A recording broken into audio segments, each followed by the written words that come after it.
И вот как раз повод, я представлю своего коллегу и друга, профессора Гамини Суманасекера, это экспериментальная физика,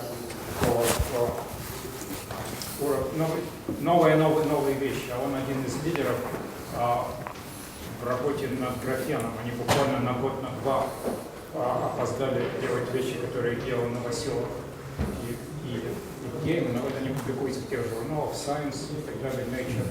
И в эту область пришли вот так вот неожиданно, занимались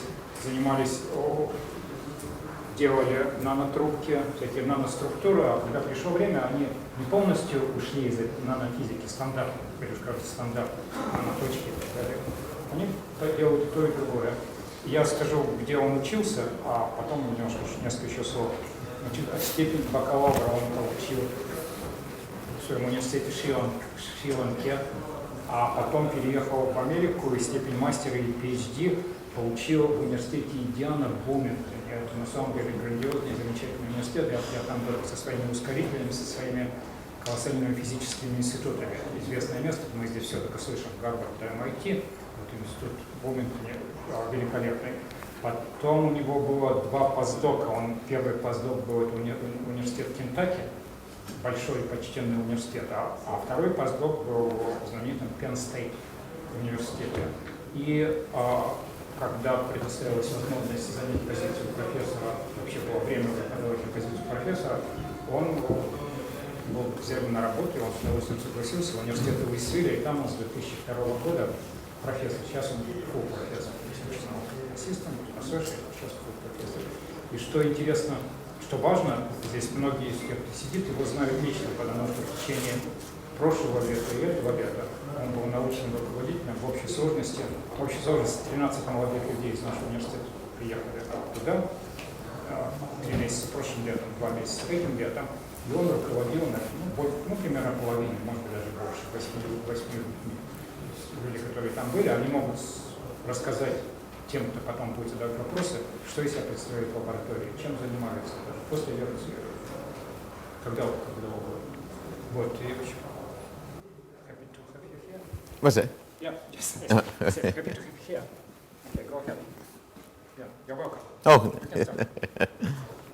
thank you for this opportunity to talk to you all here. So I'll be glad to talk something on this graphene gas interaction. Actually, when I talked to Victor, he said try to make it more general, so I'm going to talk more about graphene before I get into graphene gas interaction. Oh, sorry. Кто имеет проблемы с английским языком, можно ли переводить? Нужно. Профессор Гамини Суманасекера постарается в общем обойти проблему графена и рассказать об этом без каких-либо технических частей. В течение лекции я постараюсь переводить и интерпретировать как честно. So I'll help you. Okay. Yeah. Okay. Yeah. So if you have any questions, please interrupt me. So so I'll be happy to clarify any questions you have. So like my name is Ghamini Sumanasekera. So I'm from Department of Physics and Astronomy at University of Louisville, and also I am associated with this new center. This is a Center for Renewable Energy. So this is mostly focused on renewable energy research. So we are doing 3 special thrusts. So one is the energy generation, renewable energy generation, that's things like photovoltaic, solar energy, and also photoelectrochemistry to produce hydrogen from using solar energy. And second one is the energy storage, that is mostly like lithium-ion batteries, lithium-sulfur batteries, fuel cells, and things like that. Tomorrow I am going to talk about something on that one. Third one is biofuels. So, okay, you want to, okay, I see. Профессор также представляет Концентр. Это центр, занимающийся источниками, возобновляемыми источниками энергии. В частности, несколько направлений работы этого университета, института. Это литий-ионные батареи, зарядка-перезарядка, создание батареи наибольшей емкости. Далее различные электрохимические процессы, связанные с накоплением и сохранением энергии. Okay. So let me first introduce some basics about different allotropes and their structures before I talk about graphene. So thing is, so these three structures, graphite, that we call the three-dimensional graphene, then carbon nanotubes, so then the curved graphene structures like the buckyballs. Actually here I have shown these three structures. Рассмотрим для начала три формы графина, существования графина. Это трехмерный графин, одномерные графеновые нанотрубки и одномерные фуллерены. Нольмерные фуллерены. Yeah, so these three have been already observed. So even though they were derived from the single graphene layer, but until recently people were not able to separate this single graphene layer. So that's what we are talking about, graphene. So this is a single layer of graphene. So these three have been observed before. So the last thing to observe was graphene. Все аллотропные формы графина получаются по сути дела, из одной одноатомной плоскости. Но до этого люди не знали, как синтезировать и как их разделять. Профессор представил на слайде несколько различных форм существования графина и расскажет о них подробнее. Okay, so what is graphene? So this is basically two-dimensional honeycomb structure. So we call this is a honeycomb structure. So this graphene have this special energy bands. So I'm going to talk about this in the next slide. So basically these bands, so they cross each other. So this is different from what you typically see in other materials. So we call this is a linear density of states, so linear relationship. We call this is a Dirac cone here. Рассмотрим структуру графина. Она представляет собой по структуре как соты, представляет собой по структуре соты. И кроме того, графин знаменит и важен своими энергетическими уровнями.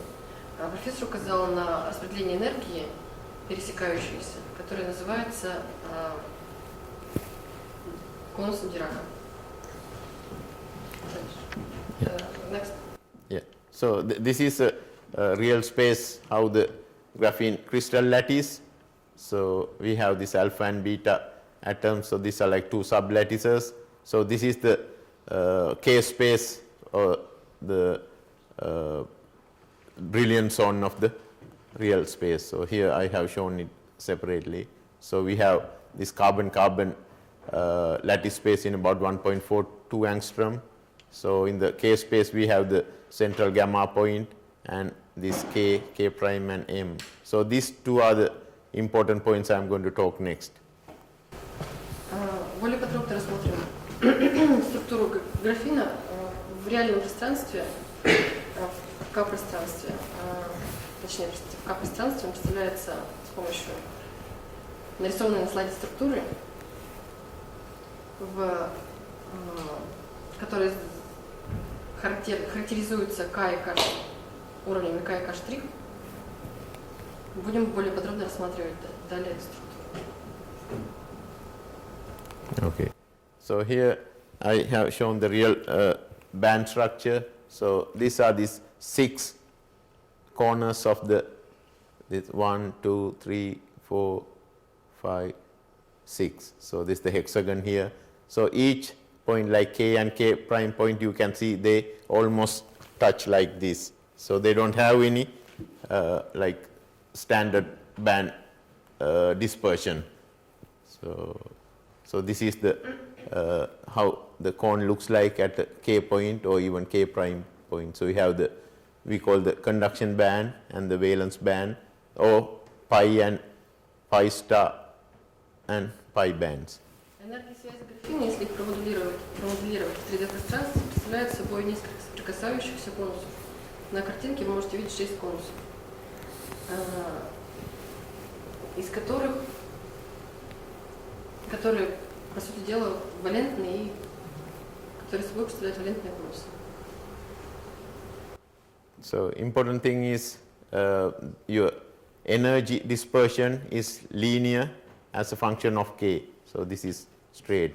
So typically in standard materials we say parabolic bands, but here important thing is these are linear bands. Also, since they cross each other here, so your effective mass is virtually zero. So that's why we cannot use the Schrödinger formalism to describe graphene. You have to use the Dirac formalism because it's a zero mass formalism here. Распределение энергии линейно зависит от К. Для характеристики данного распределения используется формализм Дирака, что далее будет рассмотрено более подробно. Okay, so let me first introduce the history of graphene. So if you look at graphene, it's nothing but when you write on a paper with the pencil, you have millions of layers of graphene. So here what you have when you take graphite from a scotch tape, that's how Andre Geim and Novoselov, they first isolated single graphene layer, so using scotch tape technique. Первый раз одноатомные слои графена были получены с помощью элементарного проведения в бумаге карандаша и собирания этого слоя с помощью обыкновенного скотча. Именно так первый графен открыли и получили нобелевские лауреаты Новоселов и Гейм. So yeah. Questions? Я думаю, что давайте на русский манер называть графен графеном. Okay. So they won the Nobel Prize in 2010 for the discovery of this single graphene layer. So I don't know. So the thing what they did was this is how when you first touch graphite with the scotch tape, when they take it out, they see this kind of lot of graphite pieces. So then they do this many times until they are left with single layer. So then they transfer it onto whatever substrate you want.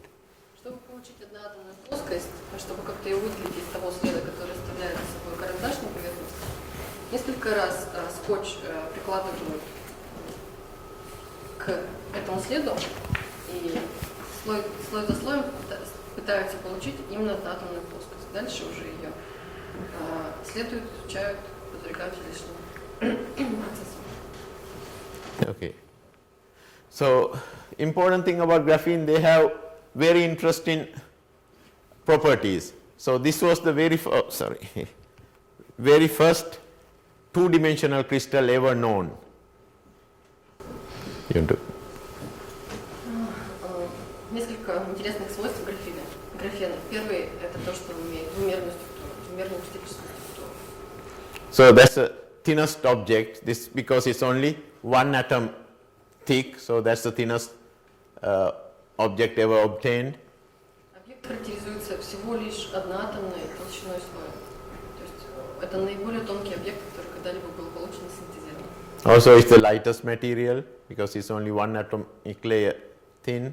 Это наиболее легкий материал, потому что всего лишь одноатомный. So on plane strength is much bigger. I'm going to talk about that later. How this honeycomb structure, the covalent bonding makes it very strong. So the strength is several times higher than steel. Это наиболее прочный материал, он в 300 раз прочнее, чем сталь. So conductivity, on plane conductivity is better than copper. Его проводимость гораздо лучше, чем медь, даже чем медь. the room temperature electron mobility, that is several orders higher than for silicon. Электронная проводимость при комнатной температуре гораздо выше у этого материала, чем у обычного кремния. The Young's modulus is about 1 terapascal. What's that? Модуль Юнга, все так. Модуль Юнга, то есть прочность, достигает 1 терапаскаля.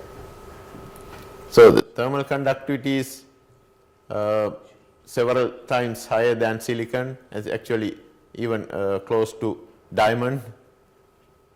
Материал также обладает высокой термической проводимостью, очень близкой по строению, по значению к алмазу. So they can be very easily functionalized with different chemicals. К плоскости графена могут быть присоединены самые различные функциональные группы, что впоследствии даст ему новые свойства. So these are very intriguing properties, but one problem, they don't have band gap. If we want to use this one as any semiconducting device, you need to have a band gap, but for graphene, it's a zero band gap material. Any question? Одна проблема, связанная с графеном, то что зона проводимости у него равна нулю. Между зоной валентности и зоной проводимости нулевой, то есть из него не получается сделать полупроводник. Any questions? Okay. So there's a very big interest how to open up a band gap in graphene. So then you can use this one as a semiconductor material for electronics and optoelectronics. So right now they have very good properties, but having zero band gap is a problem for many electrical and optoelectronic applications. По сути дела, на основе всех описанных выше свойств можно создать очень хорошее быстродействующее устройство, очень малых размеров. Но все-таки одна проблема требует решения. Это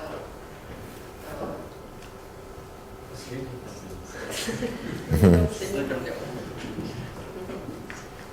Okay.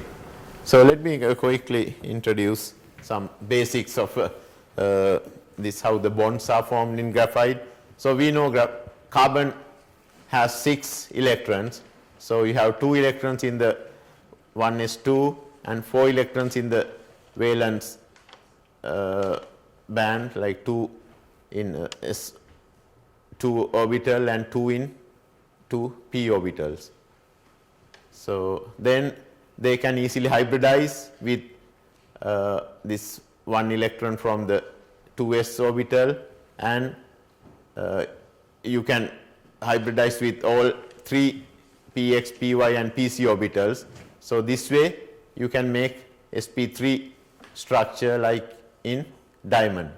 So then you can think about this one as having graphite on plane plus the pc orbital. First if you have this sp3 hybridization with s with all 3, you get the sp3 structure like diamond, or you can have 1s hybridizing with only px and py, leaving pc free. So then you will get graphite. So graphite has in plane sp2 bond in and free pc orbital. Для начала рассмотрим, какую структуру имеет углерод. Химическая формула структуры описана на слайде. Если орбитали могут меняться местами и устанавливаться так, чтобы в результате чего можно получать разные структуры. При одном расположении орбиталей можем получать алмаз, и при другом расположении орбиталей можем получать графен.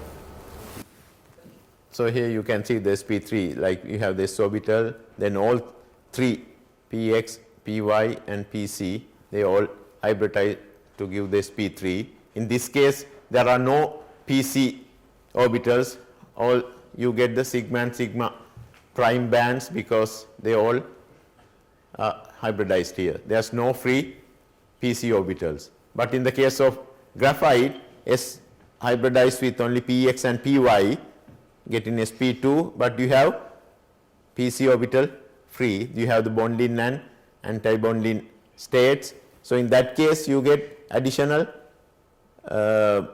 band due to pi and pi star. So these are the ones contribute for the electronic conduction, because you have delocalized electrons due to this pc orbital. But here there are no delocalized electrons, everything is occupied, so it's an insulator. That's why diamond is an insulator and graphite is a metal. В силу своего строения, в силу электронной структуры, карбон, углерод, может выступать в качестве алмаза как диэлектрик, в качестве графита как проводник, как металл.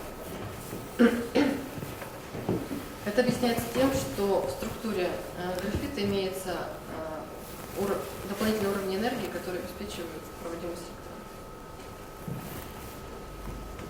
электрона. Okay. So now we can think about different ways of opening up band gaps. Like I said, graphene doesn't have band gap here, but there are ways of opening up a band gap here. So one way to do is making several layers of graphene. So you can have 2 layers or 3 layers. So then due to this interaction between the layers, you will have some band gap opening. Also, when you put the graphene on a substrate, so due to the interaction between the substrate and the graphene layer, you can have a band gap. So third one is having this graphene nano ribbons. If you have a finite width, so you have sharp edges of this graphene with narrow width here, so you can have a band gap. So finally, that I am going to talk about by functionalizing, like graphene oxide, even hydrogenation, fluorination. That way we can open up a band gap. Yeah, you can start with the. Как же все-таки решить проблему для и как использовать графен в производстве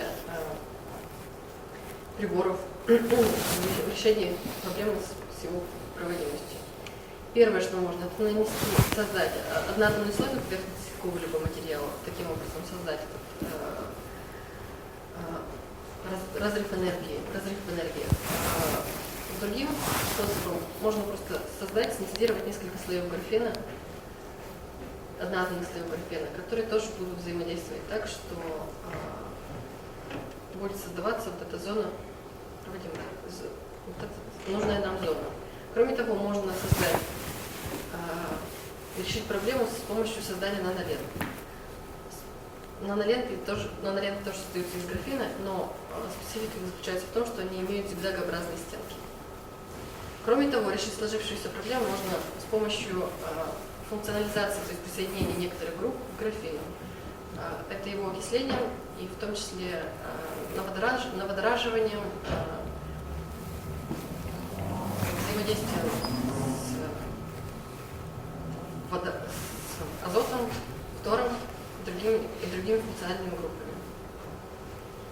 So another method people are trying to use is the mix with boron nitride. Boron nitride is exactly same as graphite. So instead of carbon atoms, now we have boron and nitrogen atoms. So if you can mix graphene with boron nitride, then we have boron, nitrogen, carbon heterostructures. They can give you band gap.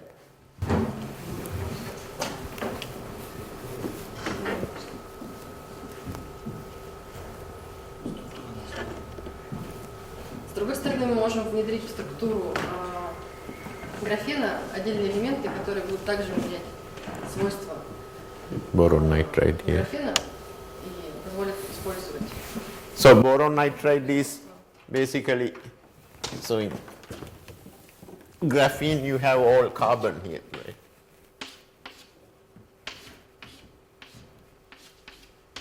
So boron nitride same dimensions are very similar, except you have boron, nitrogen, like alternating. То есть внедрением данной структуры в решетку графена можно получать структуры с требуемыми свойствами. Структуры и элементы. But lattice constants are very similar. Okay, so now we talk about graphene. So let's talk about how to make graphene. So we already talk about how to make graphene using the Scotch tape. So, but the quality of that material is really high. So this is the quality versus price for mass production. So this the first how Gaim and Nausilov did with the Scotch tape technique. So that's how they could see all good properties of graphene, because the quality was very good, but they could only make very small size materials. So it's not easy to scale up the technique, but that's good for lab scale research. Давайте рассмотрим и сравним методы создания графена по цене и качеству. Например, описанный метод создания графена с помощью обычного скотча и разделение слоев графена с помощью скотча стоит по качеству на одной из высших ступеней, но по цене не удовлетворяет требованиям массового производства данного продукта, чтобы его потом можно было внедрить и использовать для производства элементов.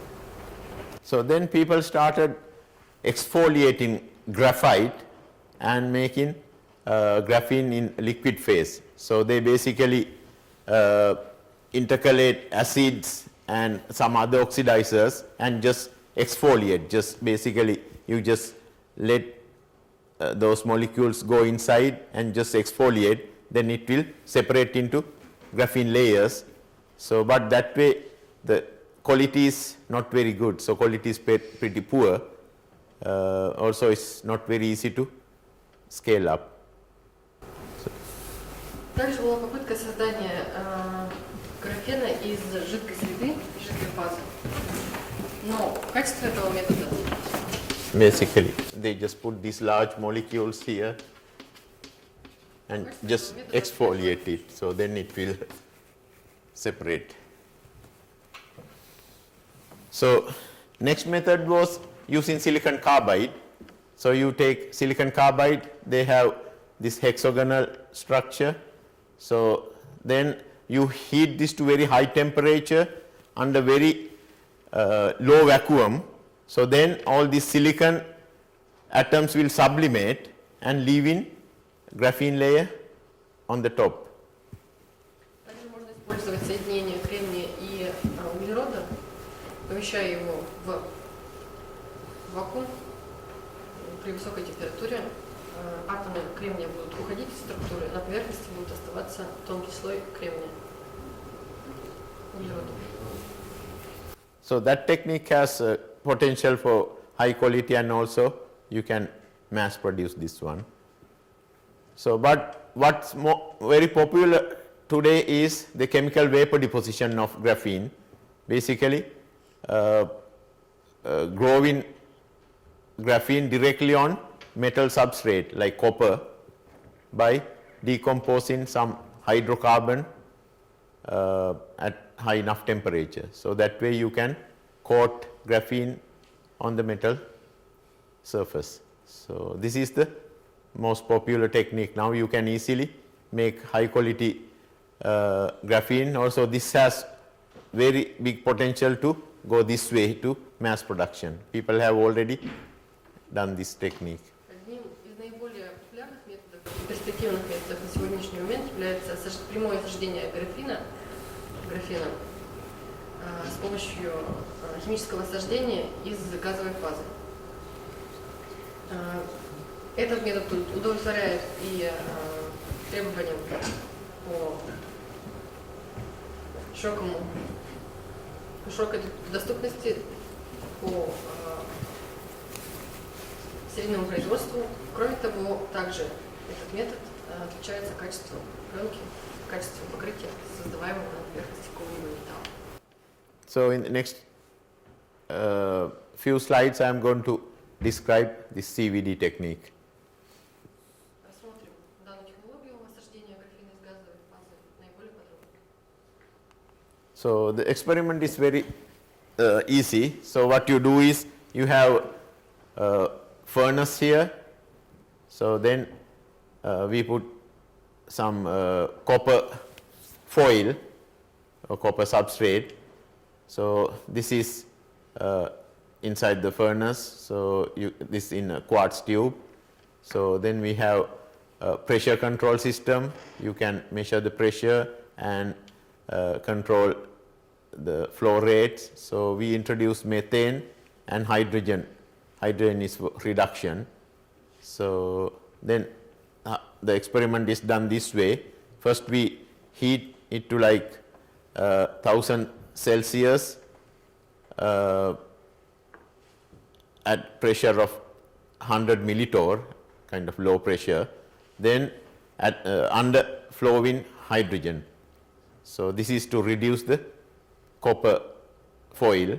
So then at this pressure around 1000 C we introduce methane gas around 300 pressure. So we leave it for about 30 minutes.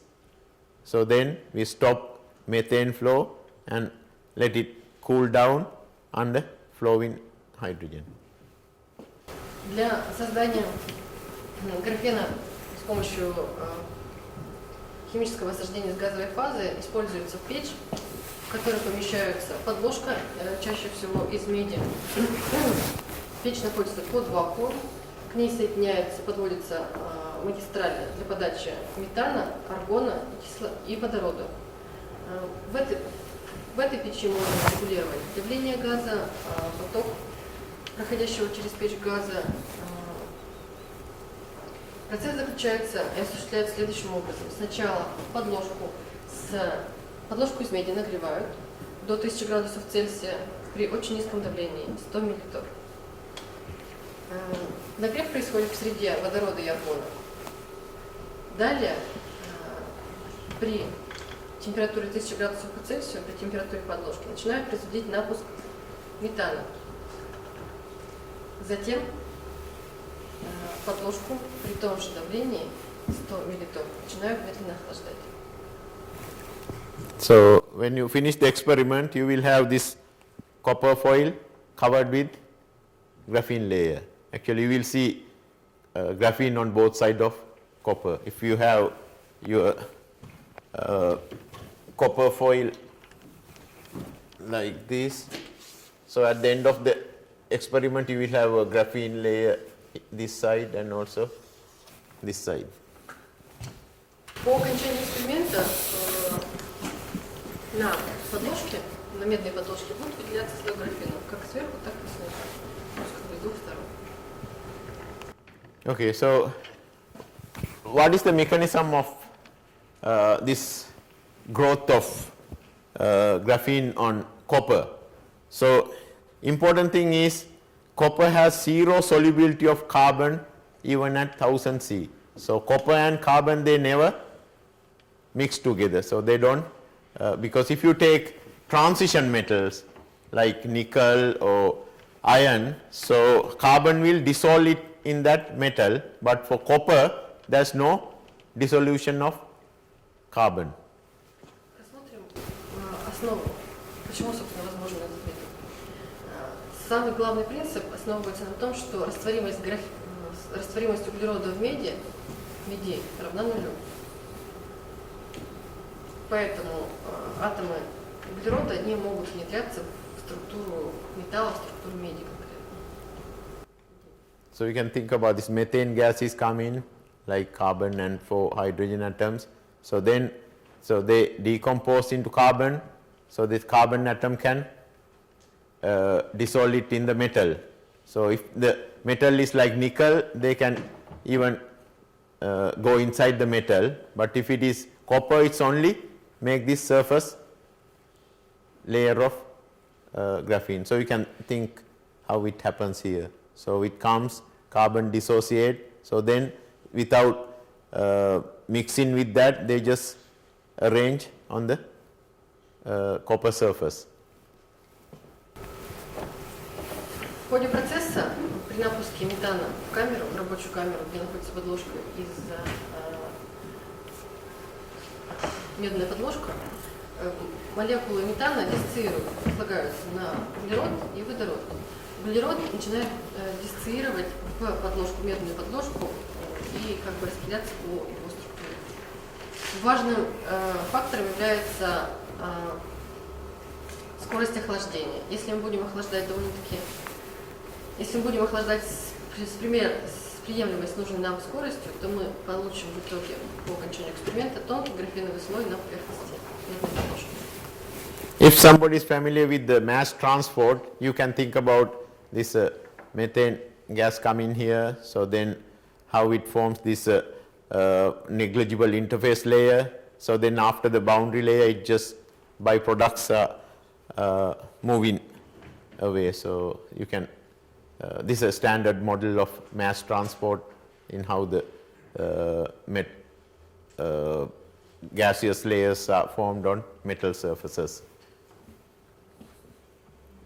Если кто-либо знаком с методом, с принципом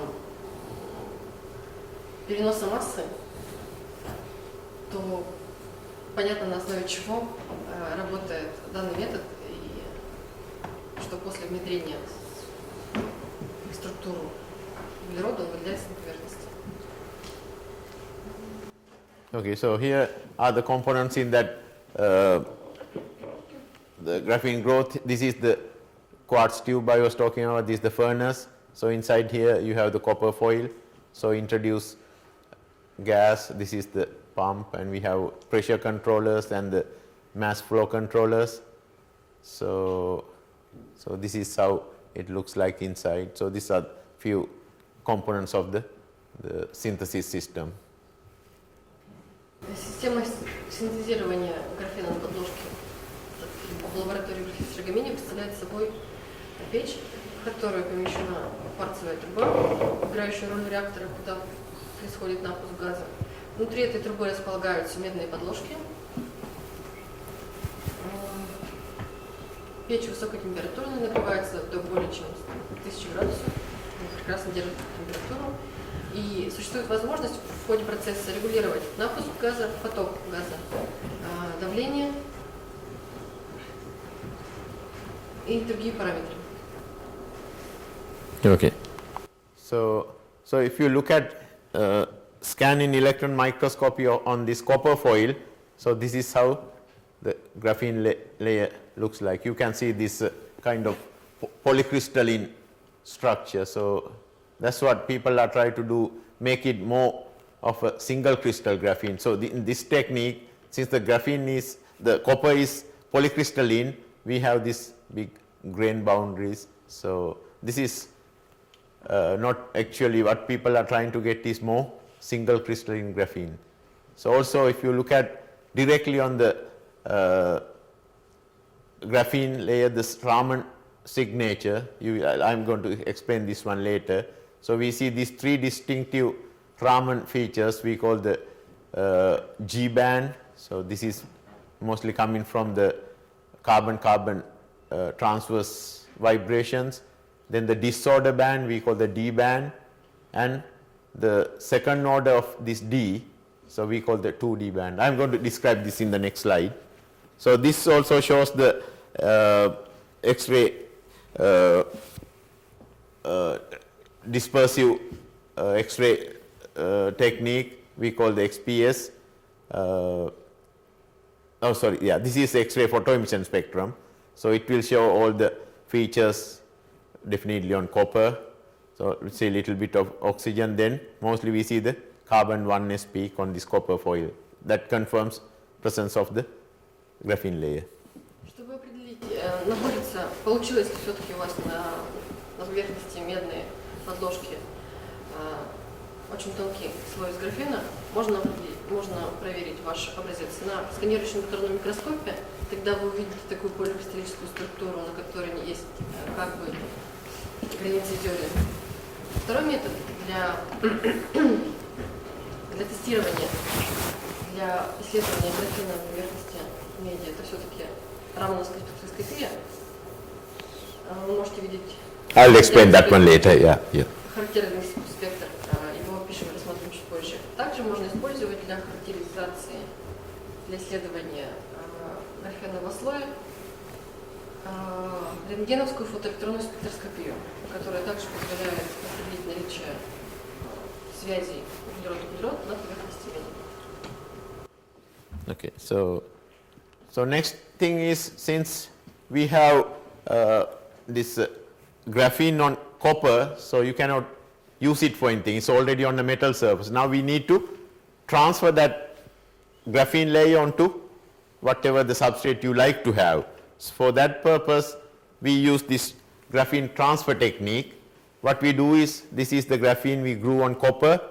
So then we spin some PMMA polymer layer on graphene.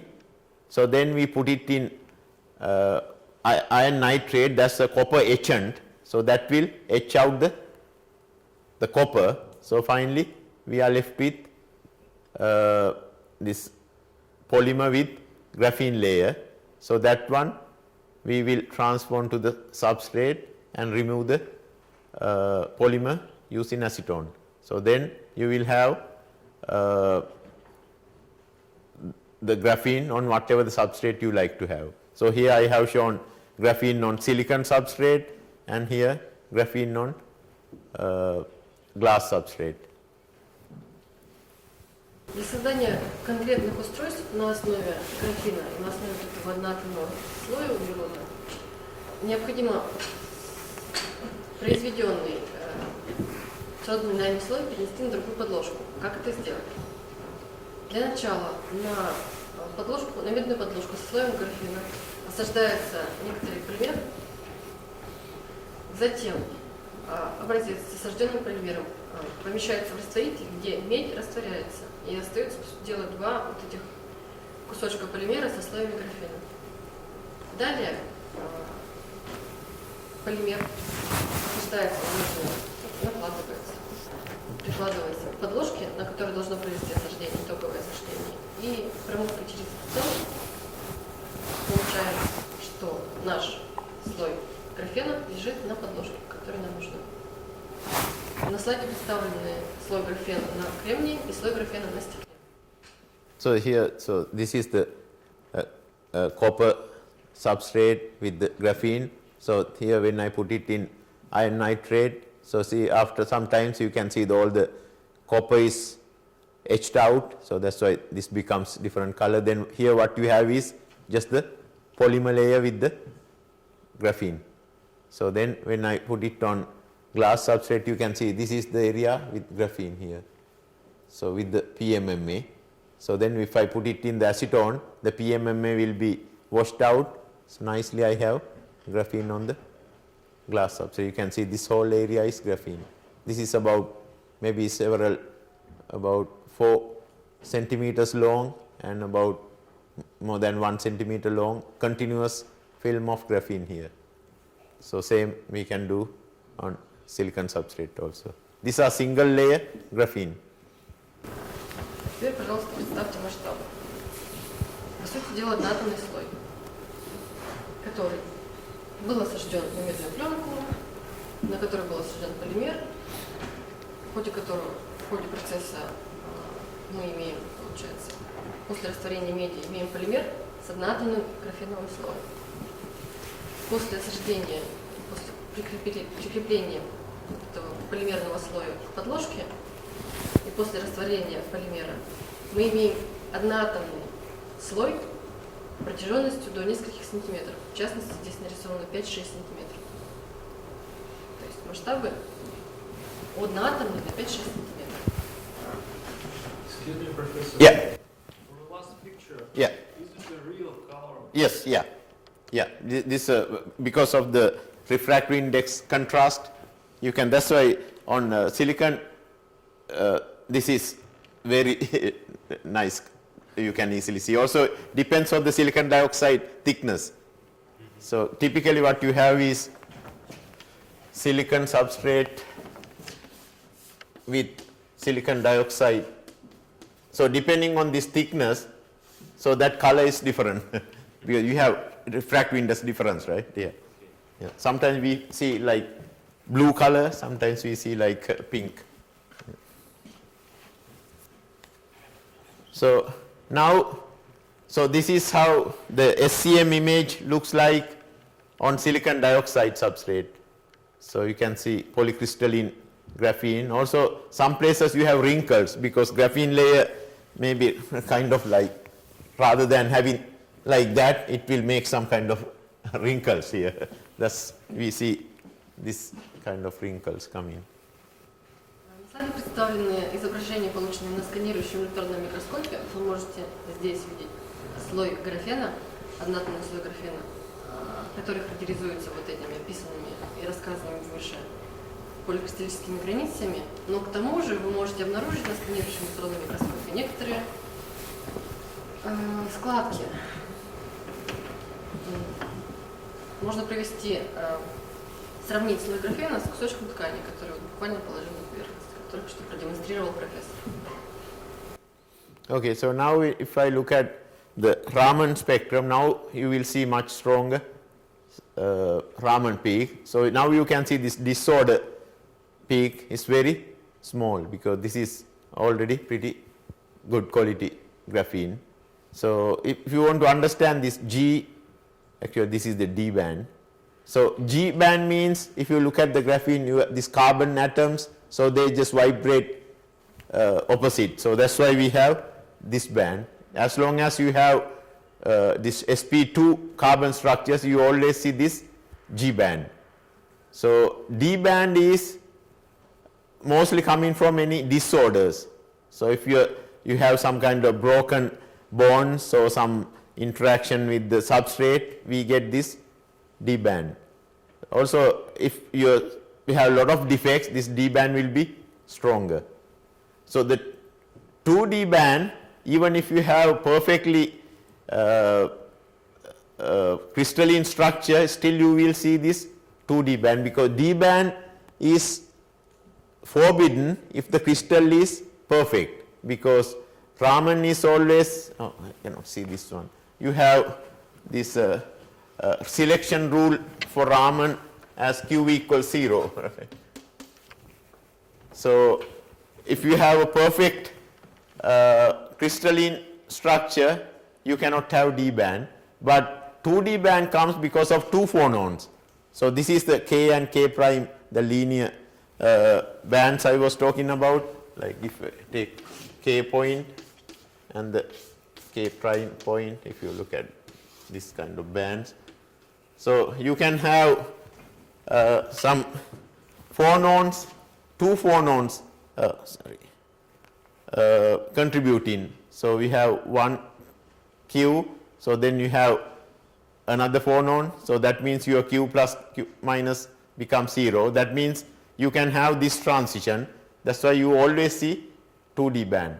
But for perfect graphene, this D band can be 0, almost no peak here.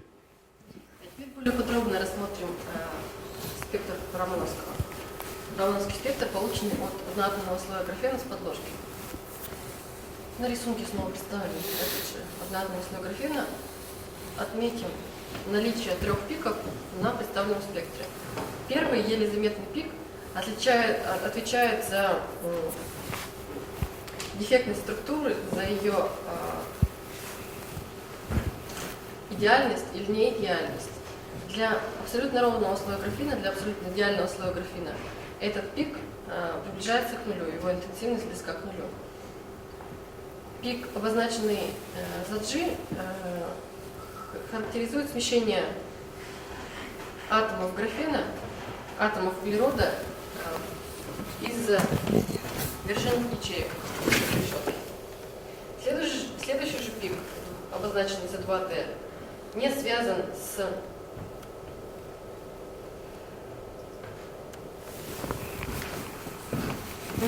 количеством слоев, но отвечает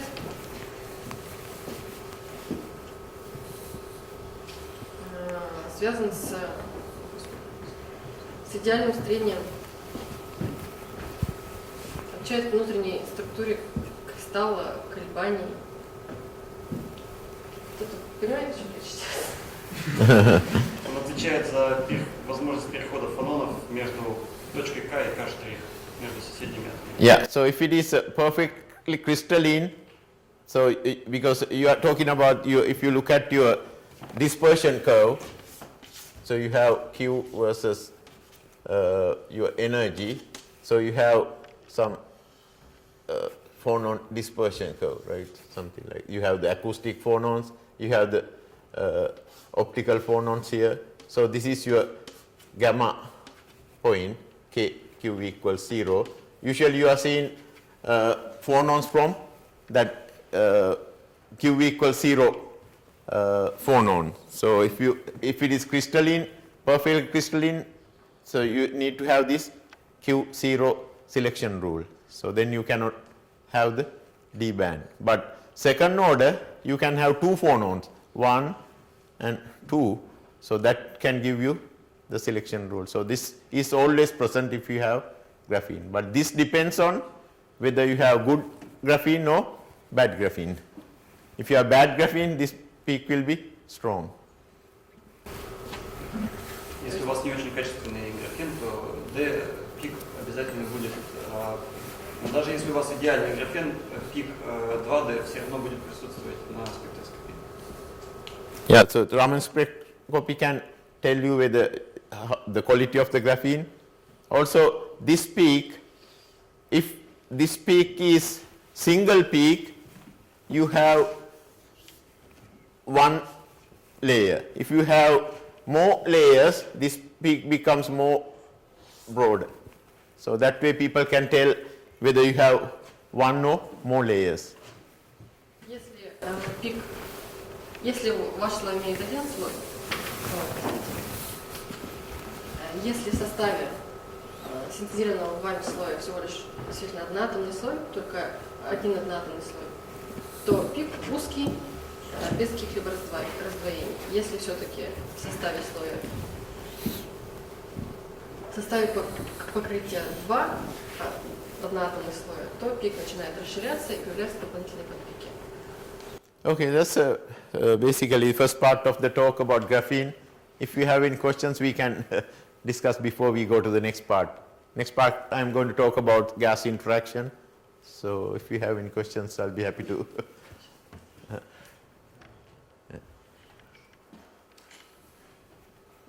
It's okay. Есть какие-то вопросы?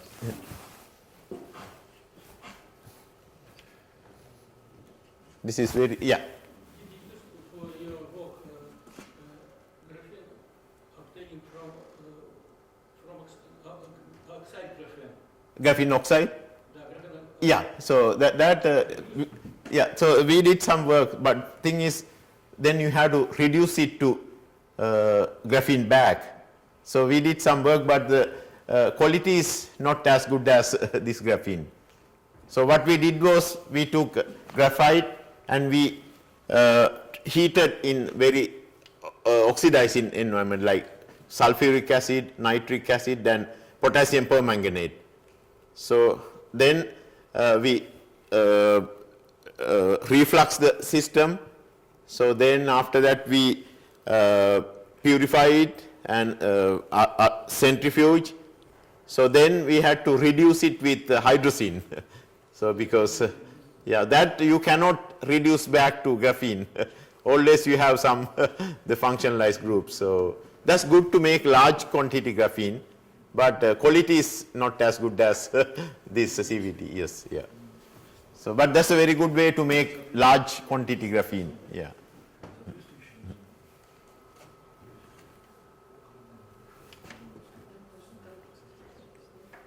Yeah. Any questions? Yeah. Yeah, actually, his question was what is called the reduced graphene oxide. So you start with graphite, you oxidize it. Oxidation means you attach lot of functional groups. Like if you have this perfect graphene, you can attach maybe oxygen, you can have hydroxyl groups, you can COOH groups, all these groups. So by treating with acid So then at the end you need to remove all these things, right? So to that you have to reduce it with like hydrazine or very strong reducing agent. So when you do this one, you can never get rid of all of these. So Did you functionalize your graphene? what's that? Did you functionalize your graphene? Oh yeah. So that's for a different person. Yeah. So I'm going to talk about, we did hydrogen functionalization, fluorine functionalization. So I'm going to talk about that. Yeah. So that's thing is oxygen you cannot functionalize uniformly. It's random functionalization. But hydrogen and fluorine, they are very homogeneous functionalization. You can attach very uniformly hydrogen and fluorine. Okay, so next part I'm going to talk about some of this very interesting property of environmental effect on conductivity of graphene. So what people, maybe you can.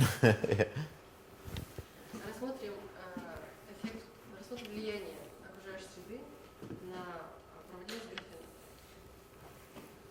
So one thing we have observed for almost all the sp2 carbon, like things like single wall carbon nanotubes, multi-wall carbon nanotubes and activated carbon fibers. What we have seen is under ambient conditions, so they all are p-type material. So here I am showing what is called the, just think this is the thermoelectric power. If it is positive, that means it is p-type, the positive carrier type. If it is negative, that means it is n-type material. All these nanostructures under ambient condition, they all are p-type material. But if you heat the material and pump, so they all gradually goes through zero and eventually saturate at a negative value. So look at all these things, so it goes down negative. But again, if I expose to ambient air, it immediately goes to positive. So all of this here I could plot this one. This is very interesting. So they are p-type under ambient, but it becomes n-type if I annihilate under vacuum.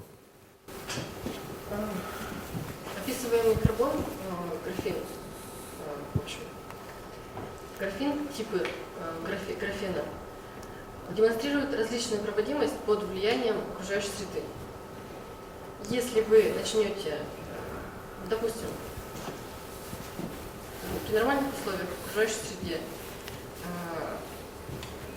графена может обладать одним типом проводимости, если вы его начнете нагревать, он будет менять свой тип проводимости. Sorry, Professor, could you explain this with ACF? What's that? Oh, the activated carbon fiber. Activated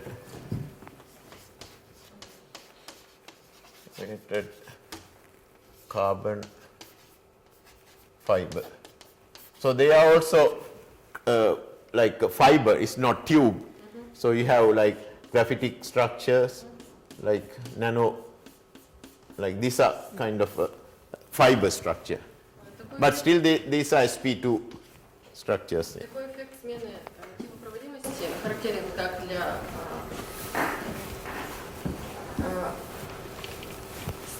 нанотрубок, которые одностенные, то есть состоят из одного атомного слоя, так и многих вложенных нанотрубок. А также для структур, как похожих на волокно, которые имеют в своем составе различные модификации графена. So people couldn't explain this behavior, because if you look at what do you expect if something happens from ambient, means it has to be either oxygen or it has to be moisture. So, or both of them. That's what you mostly, because you don't have much like nitrogen, so that's pretty neutral. So CO2 has some effect. Mostly that effect should come from oxygen and moisture. So that's what people initially guessed. Everybody thought this p-type behavior is due to oxygen doping.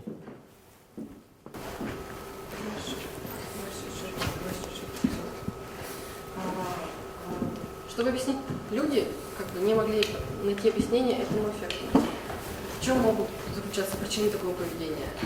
Либо это влага, находящаяся в окружающей среде, либо это кислород, влияющий на свойства графена. So, but if you look at this, here I have shown all this,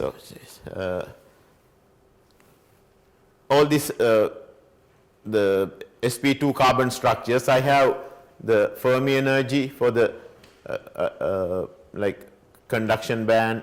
These are the Fermi energies for all these 3 or 4 sp2 structures: graphite, single-wall nanotube, multi-wall nanotubes, and graphene. So in the right-hand side, I have drawn all the oxidizing gases. Like I have oxygen, we have the electron affinity, so then ozone. So we know fluorine, that's the most electronegative gas, right? So we all know, so that's closest to this Fermi energy here. So others I know too, other interest in oxidizing gases. So this side I have all the oxidizing gases, this side I have all the sp2 structures with Fermi energies showing at these energy levels. Чтобы понять, возможно ли смена типа проводимости в результате нагрева у графена, были проведены опыты и изучения, связанные с может ли графен, углеродные материалы, передавать электроны в газы. Ответ нет, не могут.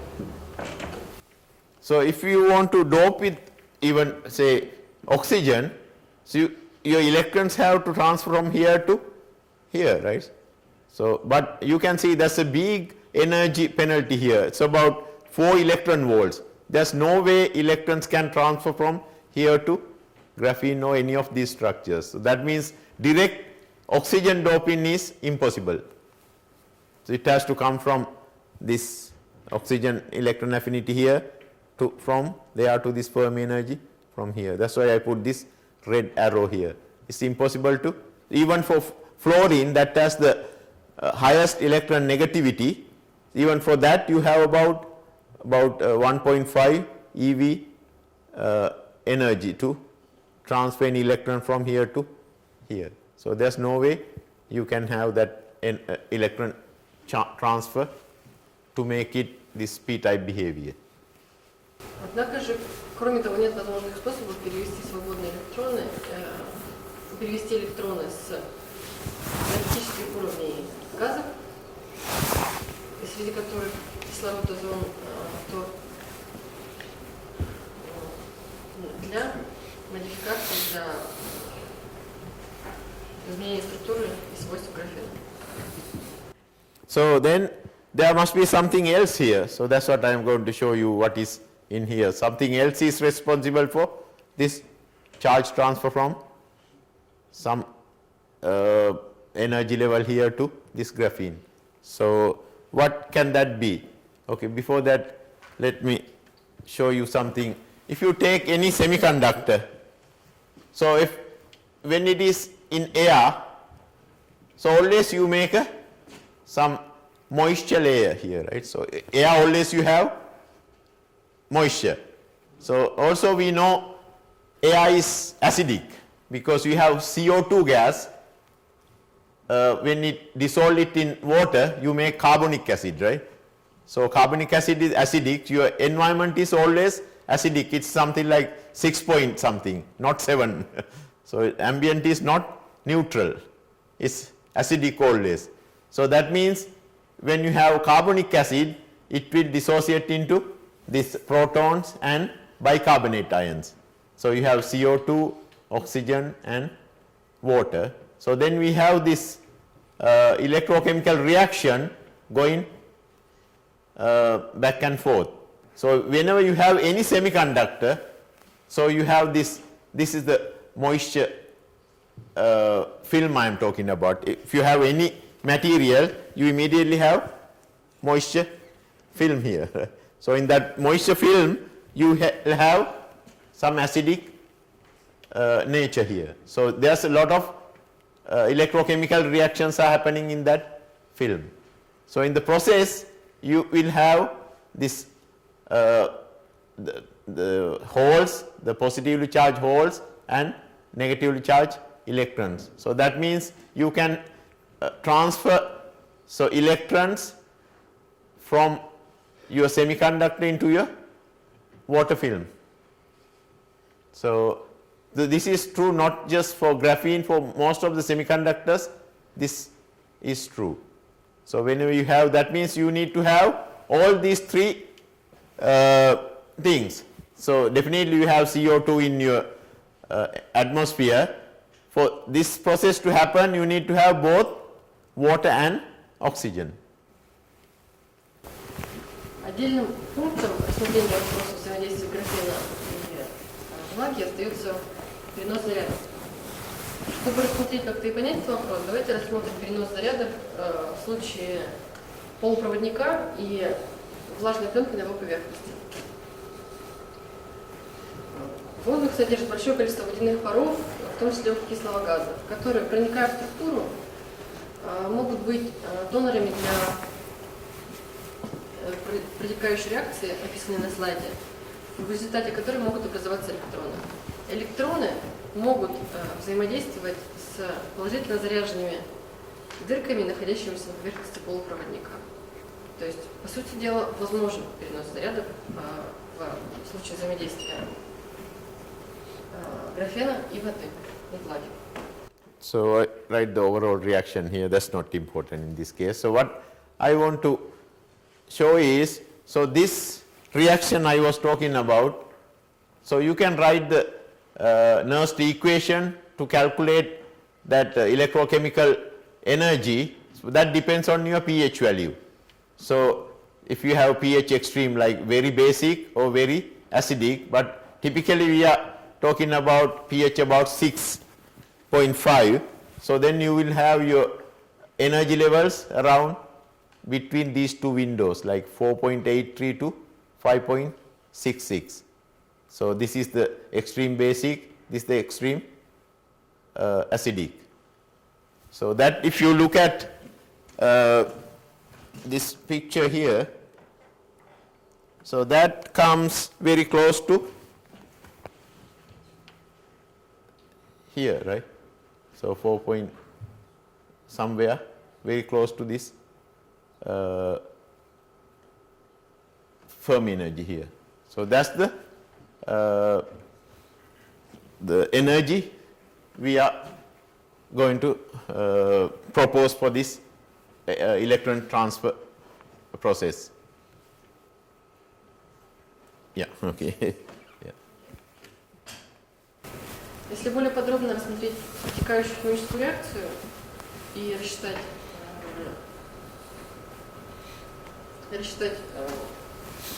значение, при которых надо происходить, то может происходить взаимодействие от воды, начиная с pH равное 0 до pH равного 14. Если взять где-то pH равное 5,6 или 5,6, то мы пойдем в окно между этими двумя, между указанными на слайде энергиями, что даст нам возможность далее рассуждать о проходящей реакции взаимодействия влаги с графеном и о переносе заряда. Okay, so then maybe I should show that one here.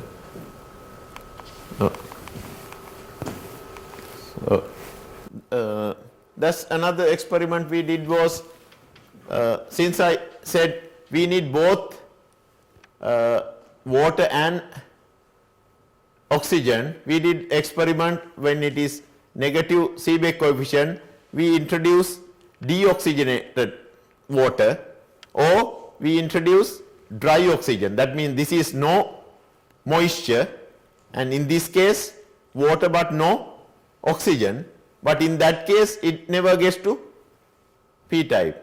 It's going little bit. This is because you can never make dry oxygen even with zero moisture. You will have some moisture. Also, if you deoxygenate water, you will have some oxygen. So, but it doesn't get to positive value.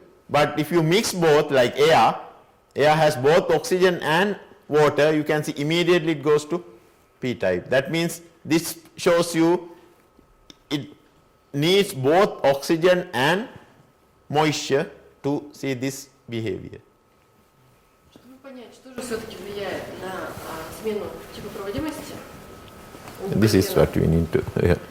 была проведена серия экспериментов, в результате которых типа что такое?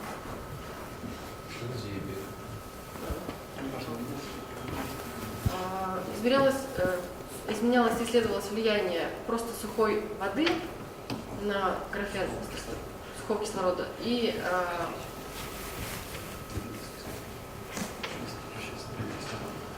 воды, не содержащей в своей структуре кислорода.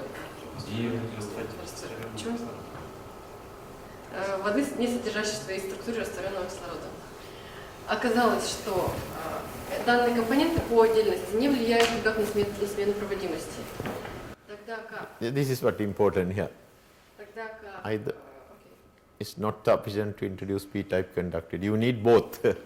Yeah. Тогда как оба компонента, находящиеся, например, в воздухе, могут прекрасно влиять на смену типа проводимости.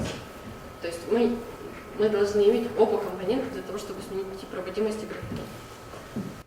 Okay, so now this is now I said there's no way you can have charge transfer from here to here, but now we introduce this new redox couple, so that comes around like 5.6 here. So now you can see you can have electron transfer because this is very close to this very small, like actually it comes from 4.8 to 5.6. It's very close to, so the values, if you look at, yeah, these values go from 4.8 to 5.6, right? So that is pretty much in this range. So that means you can see, you can have easily charge transfer from graphene to oxygen, not to oxygen, that redox couple here, that given by that redox equation. So that's where this charge transfer happens. So this is now everybody actually, this is the mechanism we explain to explain the conductivity in diamond. So we published this work in Science. So now people accept this mechanism. So you cannot have direct charge transfer from oxygen to graphene, but you can have from graphene to this redox couple. So this falls around 4.8 to 5 point something, very close to this one. This is easy charge transfer. Получается, что в ходе опытов было показано, в ходе развития этой теории экспериментальной работы, было показано, что все-таки углерод может передавать электроны кислородной окислительно-восстановительной паре. Данный механизм влияет также, объясняет также проводимость алмаза. Этот механизм открыт и доказан группой профессора, и, собственно, мировые коллеги за рубежом приняли данный механизм и считают его таковым. Статья опубликована в журнале Science. So this mechanism is widely accepted now by the community. Okay. So here how the experiment looks like. So you have p-type graphene. So when I heat and pump, you can see positive thermal power gradually going through 0 and eventually saturate at n-type value. So interesting thing is when this goes to this 0, the resistance goes up and it is going through some maximum. So that's very interesting because if you plot these together, this is how they look like. So thermal power, it becomes p-type and goes through 0, negative, and the resistance goes through maximum. When this becomes 0, resistance goes through a maximum. So that's because, so initially p type means your Fermi energy is in the valence band, so then it becomes gradually go up, goes to 0, that is the thermal power is 0, then it goes to the conduction band here. So then what happens when it goes here? Your conductivity is dominant by holes, so that conductivity is decreasing. Sorry, the resistance is conductivity decreasing means resistance increasing. Then when it comes here, it becomes n type. Then when you increase Fermi energy here, your conductivity is going to decrease because it's going through the Fermi, this Dirac point here. That's why it's going 0. At that point, this becomes maximum. It's hard to explain. В ходе проведенной серии экспериментов было показано, что в некоторой точке проводимость графена возрастает, достигает максимума. Сопротивление. Да, в смене типа проводимости сопротивление проходит через максимум. The thermal power goes from positive to 0 and negative. Resistance initially increase, then when this becomes 0, it's maximum. So then it goes down because initially it is here, hole is the major carrier type. So when it goes here, here, here, then it becomes less. That means your conductivity decrease or resistance increase. So after that, your carrier type is electrons. So now your electron is increasing. That means your conductivity increase or resistance decrease. So it's very convincing. This is going through the Dirac point here. Собственно, продемонстрированный максимум отвечает смену типа проводимости. Okay, I think. Yeah. So then the last here now you can explain that. So this is your the two energy levels I was talking about, 4.8 or whatever that value. This is at pH 10, 5.6. So initially your Fermi energy is pinned at this point. So that's p type. So then it becomes n type. So this same thing I was talking about. Then we did some theoretical calculations, some DFT calculations here. So we did the band structure calculations, actual theoretical group did the calculations. You can see initially you have your Fermi energy in the for the D gas situation, you have negative Fermi energy here. So these are the conduction valence band and the conduction band, but we introduced that electrochemical potential at these 2 points. When you introduce ambient gas, you will see the Fermi energy is pinned in the valence band in the p-type material. Probably that's not very important. Попробую объяснить. Yeah. Также было проведено моделирование ситуации, в ходе которой происходит, собственно, смена проводимости. На двух представленных рисунках, схемах видно, что при n-типе проводимости указаны характерные энергии, фазовый pH. При смене типа проводимости происходит изменение уровня энергии, отличающееся каким-то характеристическим уровнем. Это Карлович, что считаем? Они уровень основной научились считать энергию основного состояния следующего возбужденного. I think this is not important, yeah. Okay, the last part I want to talk about the hydrogen adsorption. So maybe is the time is okay? How much time do you Maybe 10 minutes I can quickly finish. It's okay. So what's the time now? Okay, maybe 10 minutes. So the hydrogenation we are trying to attach this carbon honeycomb structure. We are going to attach hydrogen to each carbon atom here. So what happens is when you attach hydrogen, so we use plasma, that is hydrogen plus. So they will, remember, graphene has these pc orbitals, they have these delocalized electrons. So when you attach this hydrogen plus from the plasma, so that will take that delocalized electron. So then, so you will lose the conductivity. But that we can do very controllable way. By doing that, initially metallic graphene I can drive to insulation. So that's what did actually. That paper will appear next week in Nano Letters. We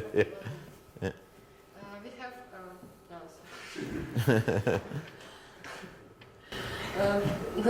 кроме того, как говорил профессор, чем особенным процессом является новодораживание графена, в ходе которого к каждому атому графена присоединяется, получается, протон, то есть ион водорода. Вследствие чего, вследствие вот этого новодораживания графена, углерод, вот эта одноатомная плоскость, теряет свойства проводимости. И в зависимости от количества водорода, присоединенного к графену, можно работать как с проводником, так как с диэлектриком, так и с чем-то с полупроводником. Okay. So this is how we did the experiment. So we have the graphene sample we mounted on this chip carrier. So then we introduced that one to hydrogen plasma here. So during the plasma treatment we could measure how the our electrical transport is changing. So after that we could transfer that sample into a closed cycle refrigerator and measure the temperature dependence of the transport properties. Чтобы как-то эксперимент состоял следующим образом. Бралась подложка медная с этим же слоем графена на поверхности. К ней присоединялись контакты, которые помогали отслеживать и следить за проводимостью этой пленки, за проводимостью графена. Весь образец помещался в плазму, где происходило насыщение и новодораживание, собственно, слоя графена. Таким образом, по ходу эксперимента, по ходу обработки в плазме можно было изменять проводимость графена необходимым образом. Okay, so we can same thing here. So yeah, same thing. Yeah. So here, so this is what we see. So initially, so we have resistance about maybe this is in kilo ohms. So about maybe close to 1 kilo ohm.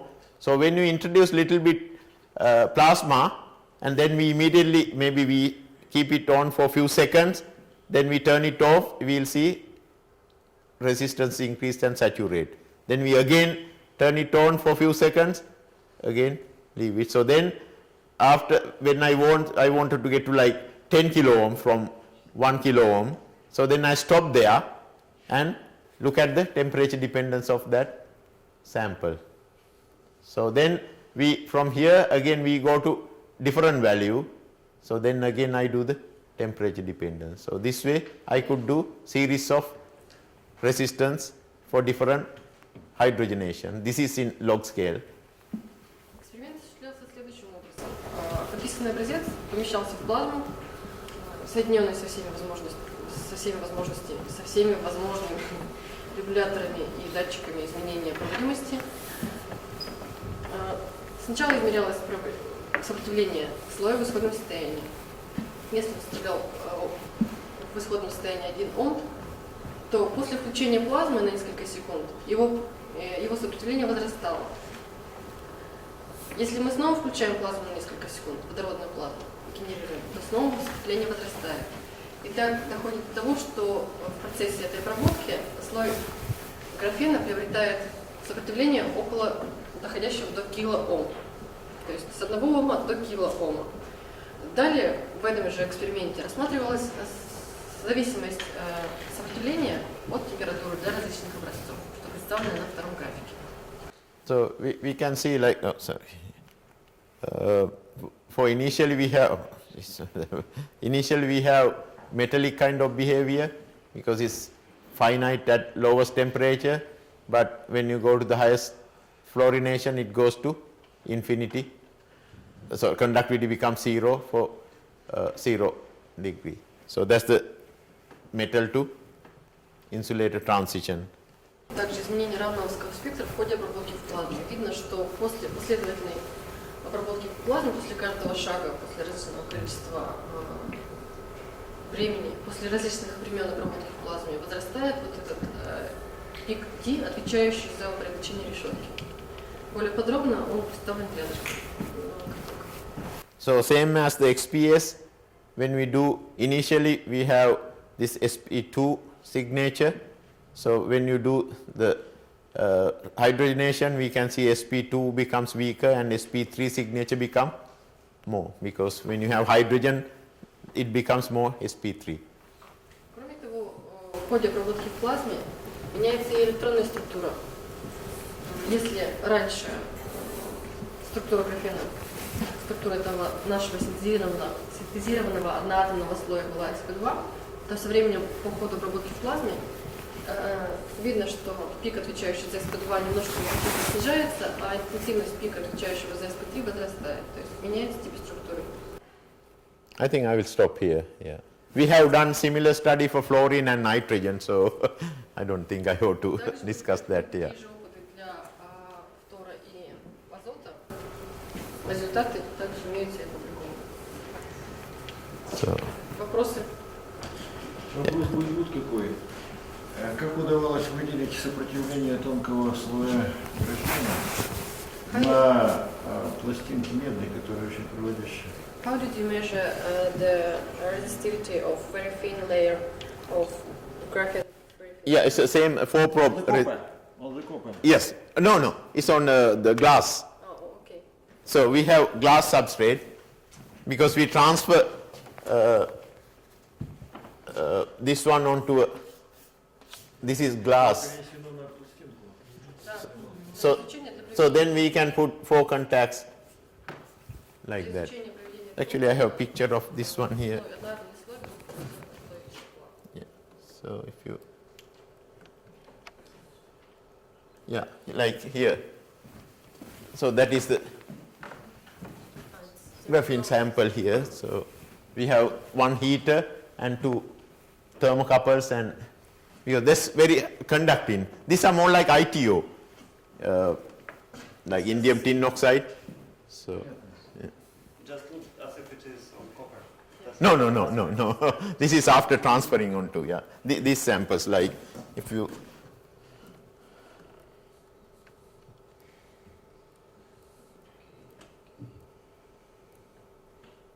These ones. I took this sample to put contacts. Еще, если позволите, значит, вопрос вот какой. Были ли какие-то свидетельства, что дело имеется именно с графеном и в таком виде, помимо рамановской спектроскопии? Какие еще свидетельства? Do you have any more investigation which prove that you work with graphene? Yeah. We have seen you did a lot of experiments with Raman spectroscopy, Right. which proved that it was graphene. Right. Have you seen something the same? Methods which can prove that? Yeah, so basically XPS can tell you, X-ray photoemission spectroscopy, and the AFM. AFM is something we do very routinely. Atomic force microscope, you can measure even the thickness. So, С помощью этой Yeah. носовой микроскопии можно измерить толщину слоя, который представляет so typically you are seeing like something like 0.7 nanometer thickness because you have some interaction with the substrate, because it's always kind of up because of the water getting underneath the sample, so it's always lifting up. So that confirms it's a monolayer graphene. Какие методы применялись для сохранения вот этого тонкого слоя от загрязнения? Did you use special methods preventing this thin layer from any contamination. Thing is, usually when you grow, we immediately measure. We don't, because it's mostly under vacuum. Yeah, so yeah, but if you leave for a long time, definitely it will degrade. Yeah. Специальные защитные слои не использовались, измерения сразу же следовать сразу за светом. So one thing we can do is after we put contacts, I can put a polymer layer to protect it. Если им необходимо было сохранить пленку, они покрывали слой графена слоем полимера.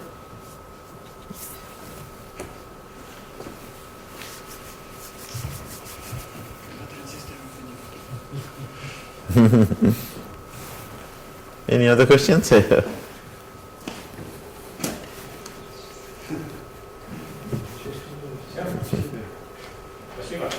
Okay, thank you.